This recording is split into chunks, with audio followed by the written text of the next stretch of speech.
It was promoted as the single largest gathering of secular people in history, a rally on the National Mall in Washington, D.C., a statement to America and the world that the non-believer has a voice and deserves to be heard. March 24, 2012 would be a day that actually celebrated what is arguably the most misunderstood and most maligned demographic in the country: the atheist. March 23rd, I was traveling by myself with a video camera and a tripod, made the trip from Oklahoma to Dulles International. I rolled some video here and there, wondering what to expect, wondering if anybody else on my plane was going to the rally, wondering if this guy sitting in front of me would ever know the back of his head would be seen by tens of thousands on the internet, wondering just how many people that brushed past me at the airport were there just for the Reason rally. I didn't have a VIP pass or backstage access, no speaking slot or vendor booth, nothing like that. I was just going to be a part of it. I'd hoped I might get to meet some people from the Thinking Atheist community. Maybe I'd bump into one or two who might recognize the t-shirt and say hey. But on that Saturday, in the rain, with the secular and the religious world watching, would anybody show up?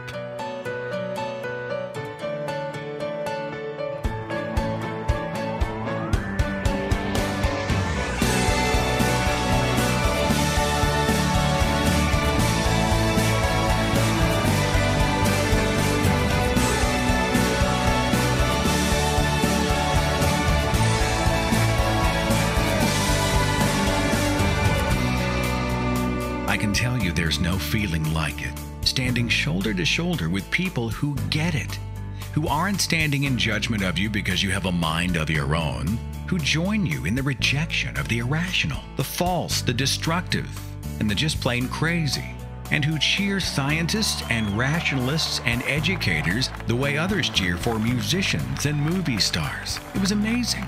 Right there on stage, speaking loud and proud against superstition, people like Adam Savage, Tim Minchin, Dan Barker, Greta Christina, Jessica Ahlquist, Richard Dawkins, and so many others who have inspired this secular community. I was struck by the diversity of the crowd. All colors, all shapes and sizes, personalities and backgrounds, individuals, couples, families, friends, and everybody seemed to be smiling, mingling, connecting, having a good time. Well, almost everyone. Despite the crowd and the long commute and the rain, these people were obviously genuinely glad to be there. There was laughter everywhere. Loud, irreverent, genuine, contagious laughter. People brought homemade signs and they held them up high, and total strangers would walk up to them and just ask to take pictures, including me. I met some of the best, sweetest, friendliest, funniest people. Oh yeah, and I also met Jesus. And then there were the t-shirts, hundreds of them, loaded with sacrilegious punchlines and hysterical pictures. The whole rally was populated with these wearable billboards that made you laugh and made you think. The protesters showed up just like we expected. I never saw the Westboro crowd there, but several other people said they showed up. Now, the protest I saw was a really small group camped out just off Madison, holding up signs and warning us all that we were all going to hell unless we repented.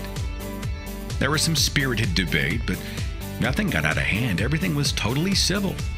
And DC's finest had no cause to intervene. Oh yeah, I mentioned I'd hope to run into one or two people from the Thinking Atheist community. I didn't meet one or two. I met dozens and dozens of them. It was amazing, gratifying, humbling to have these people just walk up to me and say thanks. I was stunned by this outpouring of support and goodwill, and I tried to remind them, just as I remind you now, that you are the lifeblood of the Thinking Atheist community. It is you who deserves the thanks. By 5:30, after 9 straight hours, my feet were tired, my voice was gone, my camera gear was wet from the blowing rain, and I retreated back to the hotel. I was exhausted, feeling like I had just participated in something really important.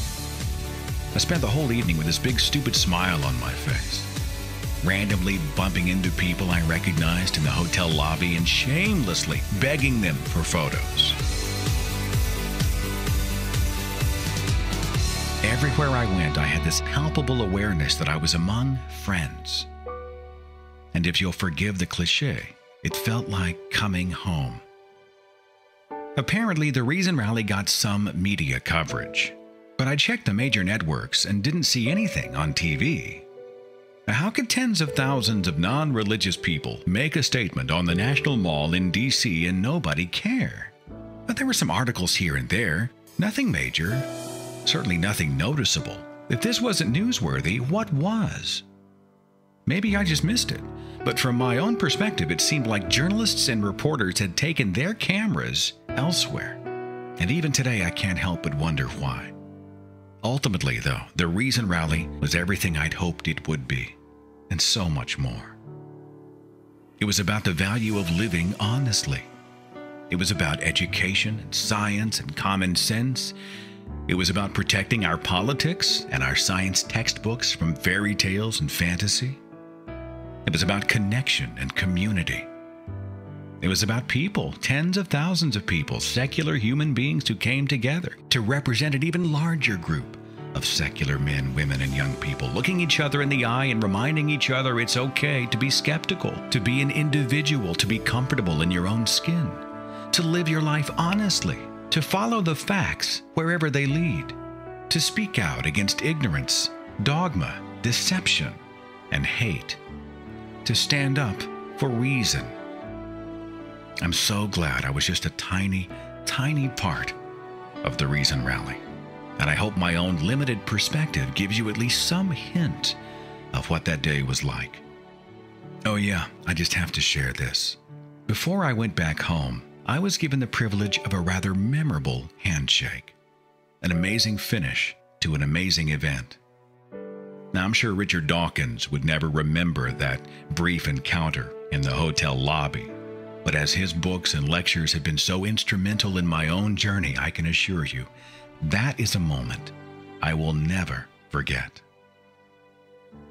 Just imagine, as humankind evolves, if we could all find the clarity and the courage to see our world through the eyes of reason. Imagine how high we might go.